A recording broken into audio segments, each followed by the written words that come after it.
everyone. We're very happy to have Reverend Éric Hébert-Daly with us this morning to answer a few questions about our 3 regional councils. But before we do that, maybe we'll let Éric introduce himself. Sure. So I'm Éric Hébert-Daly. I'm now 6 weeks into the position of Regional Executive Minister for these 3 regional councils. I was born in Oakville, Ontario. Grew up in Toronto and moved into Montreal and stayed in Quebec most of my life. I'm now living in Ottawa.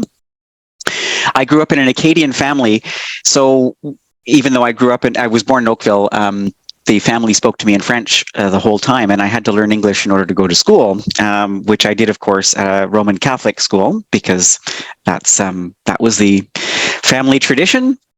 And then moved into the United Church as I started to see a growing number of issues I couldn't live with in the Roman Catholic tradition.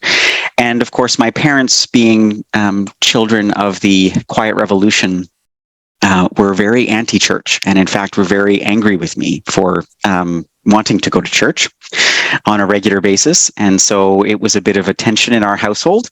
And yet, despite all that, I have found myself called to ministry and did that. And I have to admit that my mother took it harder that I was becoming a minister than when I came out to her as a gay man. So it was a challenging thing, but there you go. So I've worked in politics, everything from an organizer to being the executive director of the federal NDP under Jack Layton.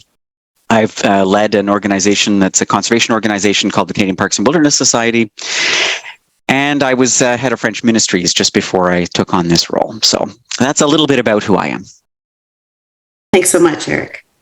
So we have a number of questions we've gathered from the 3 regional councils, and we're going to take turns asking you them.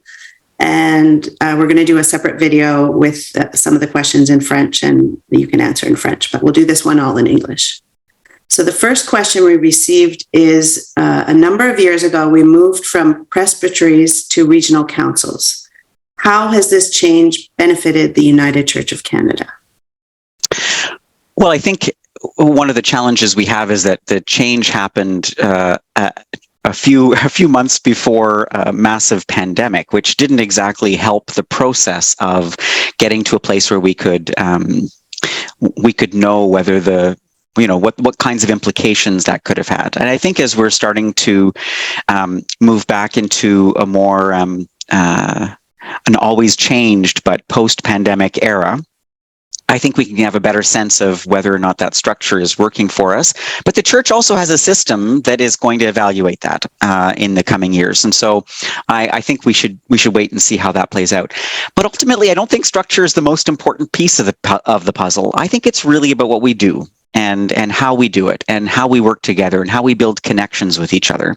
The thing that I've heard most complained about over the years is that this loss of presbyteries has meant that we don't get to connect with one another as much.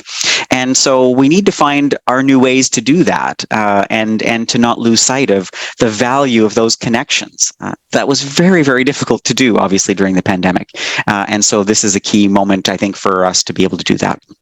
Thanks, Éric. My question is rather long and multi-faceted. So here it goes. What is your concrete and ground level vision for the future of the United Church in this part of Canada? Specifically, what do you think the church, regional councils, and pastoral charges should be doing to propose a way forward, given the facts that the population of the church is rapidly declining and will continue to decline? In our 3 regions, there has been no visible initiative by the leadership to initiate strategic discussions about this. Would it be useful to convene a discussion of delegates from all 3 regions to consider these issues? So sorry, that is long. I know you wanted to speak, so now No, it's okay.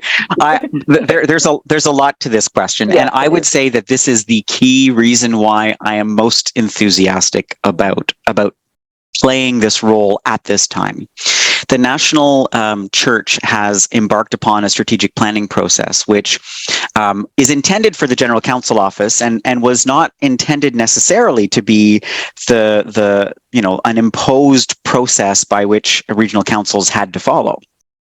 But there is so much in what we've learned in that process. The vision around bold discipleship, daring justice, and deep spirituality is a great vision. But the question, once we have a vision like that, is how do you actually get there? How do you build towards that? And the General Counsel Office has set a series of different areas of work for a strategic plan. And in each of the 3 regional councils, we've agreed to sort of move down a path of strategic planning. And now the question is, how do we make contextual the ideas for growth and for efficiency and common good, for leadership and building leadership? How do we take all of those areas of work and make them work contextually in each of our regional councils?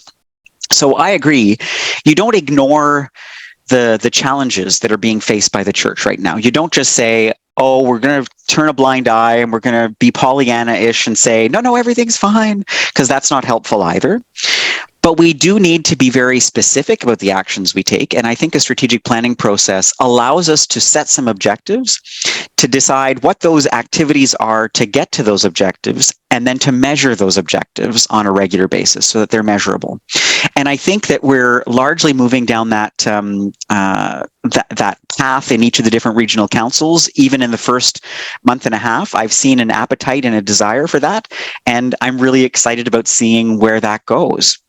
So yeah, I do want to bring people together around this, because that is what we need to do, and it needs to be owned by everybody. So it can't just be made by a small committee off in a corner and then presented as fait accompli. It has to be built together, and it has to be addressing what's true in each of our regions, and that's going to be a little different from one region to the next, and I think that's okay. But I'm really excited about that particular piece of work. Great, thanks. Thanks, Eric. So my question is, what is the most efficient and effective way for a community of faith to communicate questions, concerns, and needs for support from our regional council executives?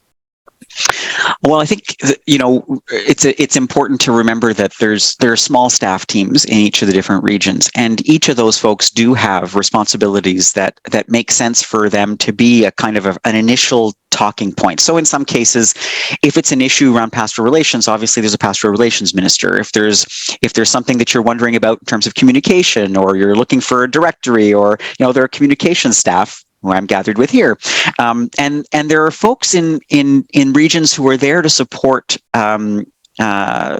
different communities of faith, and I say this because every structure is different, right? So each regional council doesn't have exactly the same model.